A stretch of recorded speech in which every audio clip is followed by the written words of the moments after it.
Right, welcome to this week's EMBN Show, where I'll be talking you through some new bikes, including this interesting one from Kellys, their Theos, which they're saying is the lightest Enduro e-bike on the market. Plus they've got some other new bikes.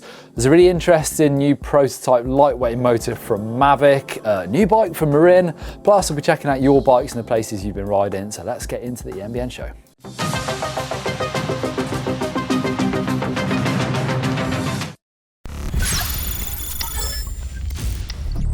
Right, let's start the show with this new bike from Kellys, their Theos F100, which they're saying is the lightest full-powered Enduro e-bike on the market. So there's a lot of companies going for these titles at the moment. Interestingly, I know Giant had that Advanced Elite not so long ago. That was 18.5 kilograms.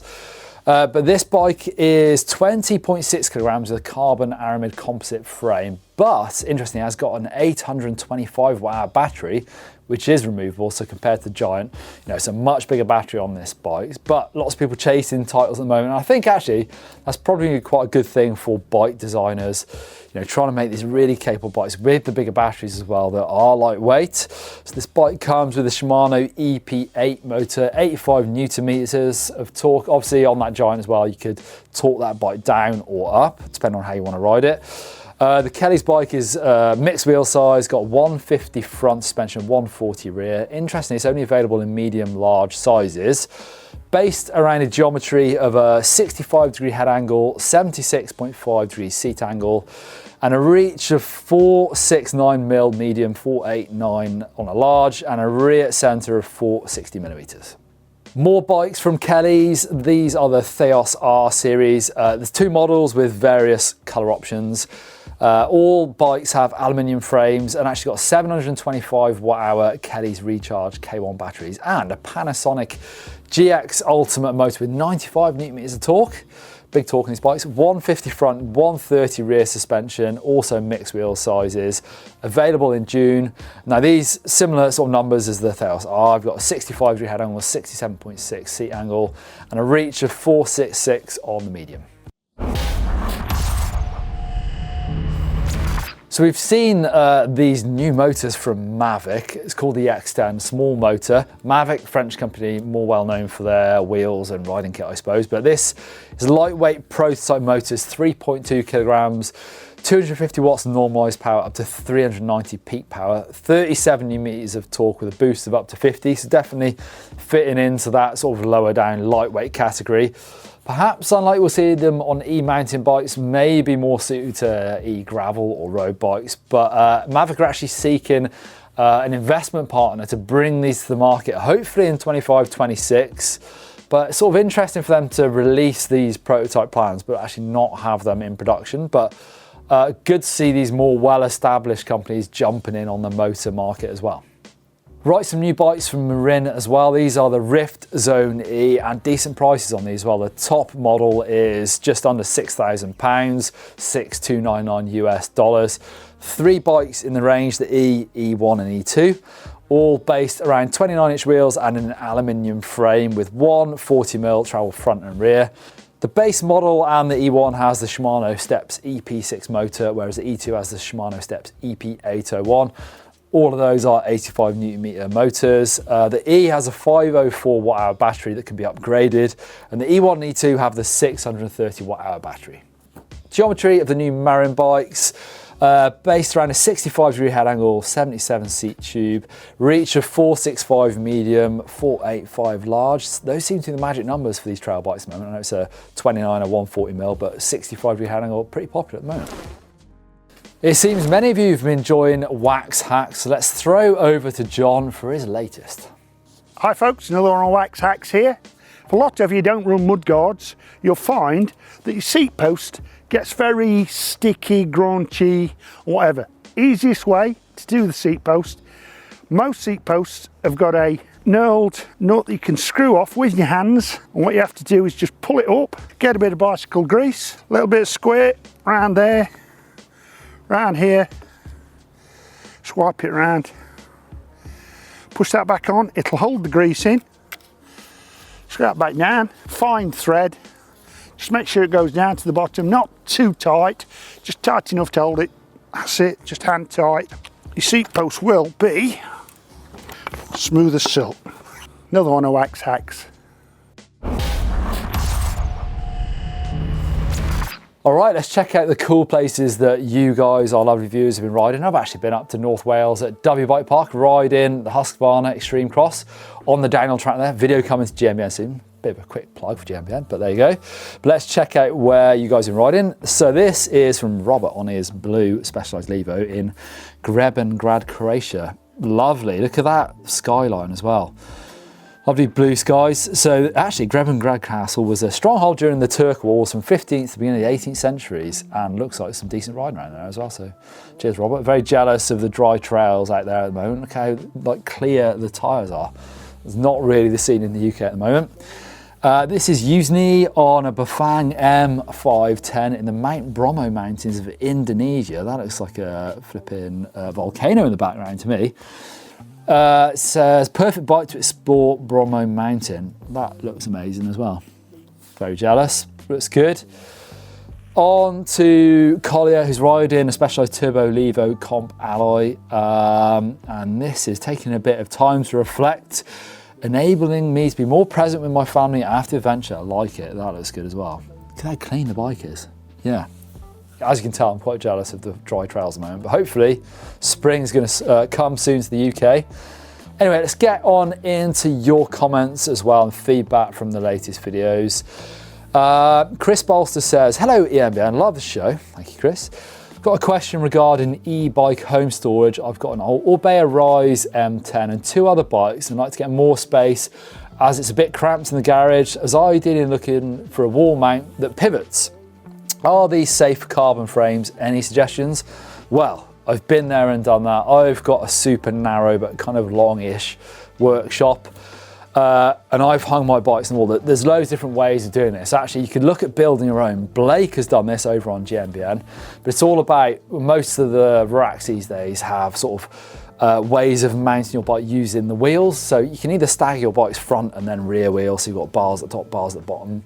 That is the best way of doing it. You're not hanging them off the frames then either. So, you know, literally it's just the tyres that's touching the rack. Cheapest way of doing it is building your own, or you can go for options. Toe Peak and Steady Rack have these where you they hook into the front rim. Both of those brands actually offer sort of pivoting ones as well. You still need a bit of space, because once you've got your bike in there, you know, you can get them quite close to each other, but you need to sort of pivot the others out of the way to get your bike off.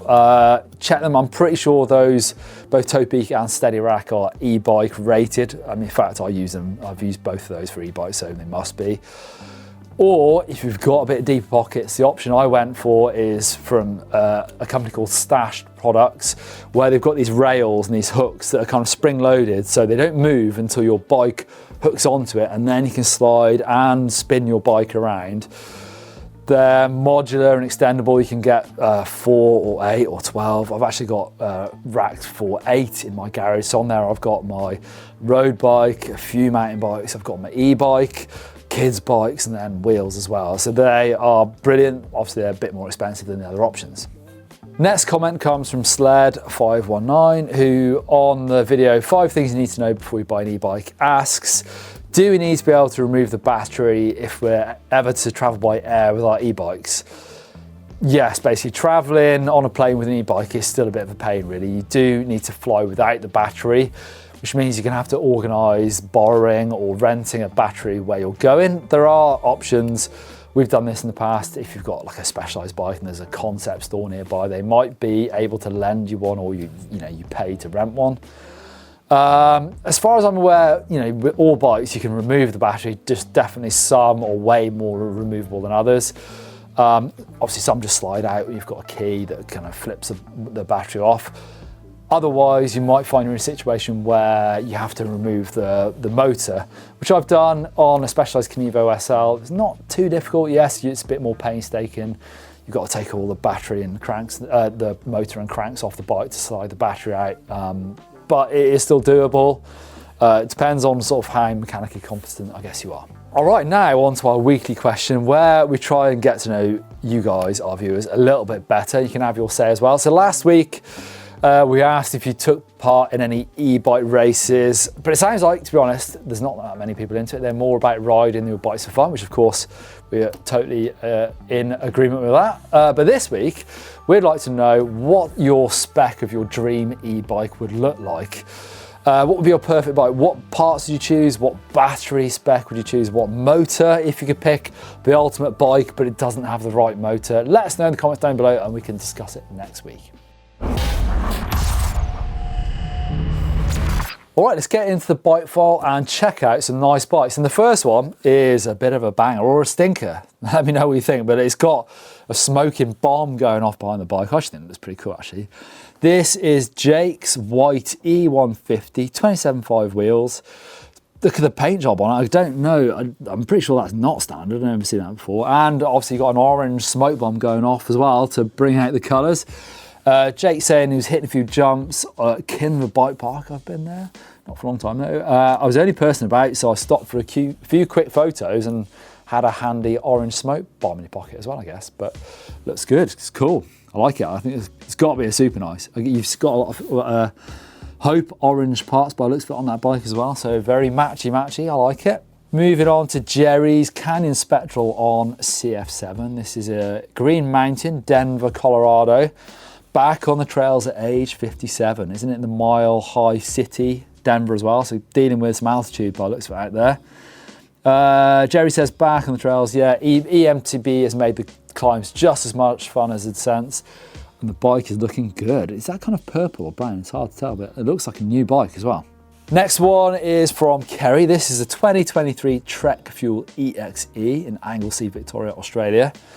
Kerry says, finally found an e-bike I can jib and play around on that's as fun as my analog bike. And that is the one way it's so hard to tell. That looks just the same as the Fuel EX, doesn't it? You've got that little motor there. I think that's a great looking bike. I've not seen a blue one. All of those I've seen that orange colour, and that looks sweet. So yeah, I bet that's a fun bike. Finally, we've got Graham's Fulger Moeller 625 watt-hour, 90 Newton meter Pellini powered bike.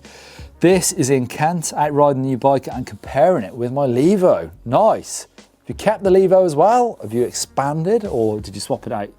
Graham, let us know. They're a good looking bike.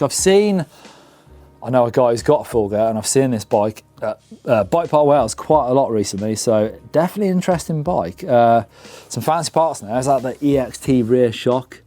Kind of a bit of an Italian exotic bike there going on, so love it. Cheers for sending us your bikes. Use the link down below and hopefully we'll check them out next week. Time for Getting Social, the part of the show where we share some of the great eMTB content that we've been seeing out on social media. Starting, we're off to Canada to see Seb Sharp throw in his Gas G Enduro around on the trails. Plus, this next one, actually we were tagged, don't think we don't check our tags. We were tagged EMBN on Instagram by, this is Danny, who's chasing down Che Moose in the lakes in the UK by the looks of it. Some amazing looking riding there. And finally, this is from Gredsky. He's been riding Golden out on his Nukeproof Megawatt. This looks amazing. Is this Iceland? I think it is, by looking at the tags in this. This riding looks absolutely amazing. It makes me want to get out there. Videos coming up on the EMBN this week, while later in the week I'll be doing an Ask EMBN Tech special. Plus at the weekend, Rich is coming. He has bought the cheapest full suspension e-bike he can find on eBay, and we'll be seeing what that looks like. Thanks for watching. We'll see you next week on the EMBN Show.